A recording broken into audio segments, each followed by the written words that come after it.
Hello guys, so yan.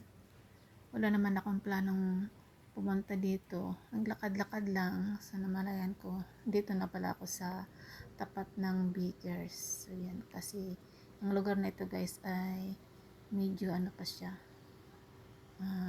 Wala pang masyadong mga kabahayan. So ito, medyo malayo ito sa bayan. Maganda kasi yung area dito mataas. So yan, tara guys, pasok tayo dito. So yan, dito na tayo sa loob. And ito guys yung isa sa mga pasyalan dito sa Palawan. So yan. Dito tayo sa Bakers Hill, Palawan. Yan, tagpuan ito guys dito sa Mitra Road. So yan.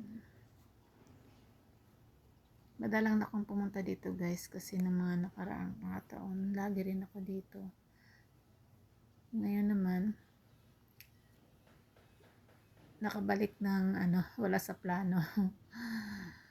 So yan, malapit lang din kasi ito sa amin na walking distance lang. Kaya kapag namamasyal lang sa mga papunta doon sa taas, madadaanan ito. So yan, tara guys, samahan niyo ako dito guys sa loob. Yan. Maganda dito guys kasi tahimik. Tapos kung gusto mo kumain, meron namang kainan. Kung gusto mong bumili ng mga pasalubong, mga hopya, nuts, mga kasuy, yan, meron yan dito guys. Marami rin ang pumupunta dito ng mga tourists. So yan.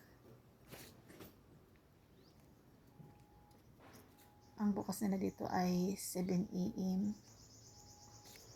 So yan, masyado pang maaga. Wala pang katao-tao. Okay lang naman pumasok guys kasi wala namang entrance. Walang entrance fee. So yan, ako pa lang talaga dito tsaka yung mga tagalinis dito sa loob. So, hindi pa nga sila tapos maglinis. So yan, merong naglalagay ng mga bulaklak, mga fresh flower. So yan, dito tayo guys. Meron ding yung restaurant sa taas. Kung gusto mo kumain. Ganda ng bulaklak. Yan dito guys, merong palaruan ng mga bata. Yan. Kapag namasyal yung magpapamilya, so yan, pwede maglaro dito ang mga bata.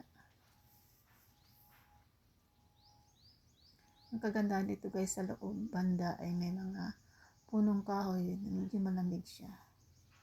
Malamig yung lugar. So yan, ito guys yung mga palaruan ng mga bata.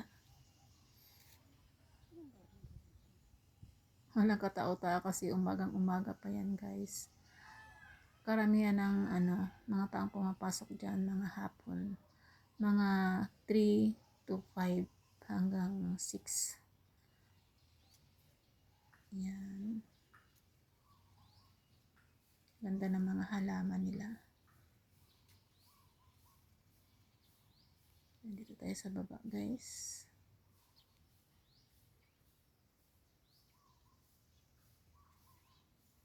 Yan. Pasyal-pasyal tayo dito sa loob. For your eyes only. Yan, may nakalagay doon. Yan, madaming mga halaman. Yan, tawag nila mga pakpaklawin. So yan, malalaki.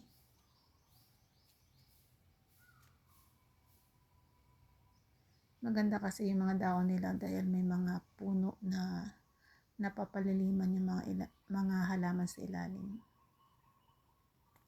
So yan.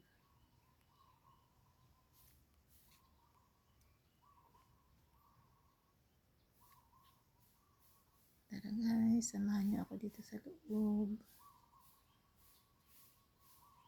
Yan, dito tayo. Dito na ako magdaan kasi kung doon sa medyo sa baba, iikot medyo malayo pa dito. Lusot tayo dito sa sa V&A. Yan. Ito sa gilid, pinakagilid na nila ito guys. Yan. Ang daming halaman kapag nandito talaga. Alagang alaga yung mga halaman nila.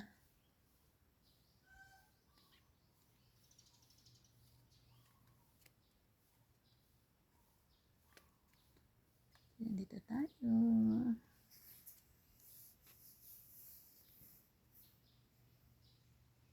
Ito lang guys yung ano kasi pinakamalapit na pasyalan dito sa banda sa aming bahay. Yan. Kaya kahit anong oras naman ako pwedeng pumunta dito, pwede. So yan, dito tayo sa baba. Yan, tingnan natin dito. Anong meron?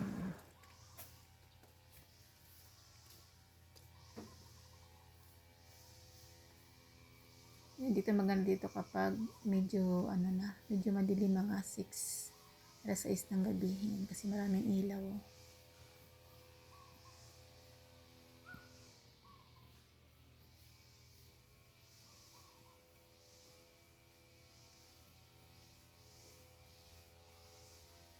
Dito tayo sa loob.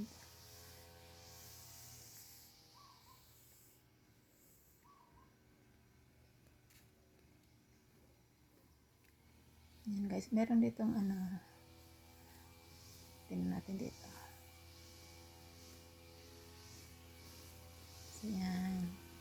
Dito sa baba guys, meron silang mga peacock. Bali hinati sa kabila. Meron din dito sa kabila.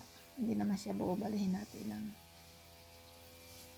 So, medyo nahihirapan akong kumuha sa kanila kasi nakatalikod sila. Nandun ako sa kabila, malayo na rin.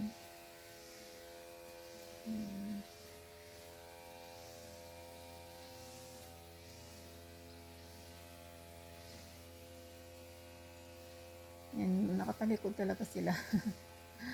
Mahirap na lakunan. Kasi mas maganda yung ano nila, balahibo pag nakaharap. So yan guys, hanggang dito na lang. Maraming salamat sa panonood ng aking video. Maraming salamat sa suporta. Bye bye guys.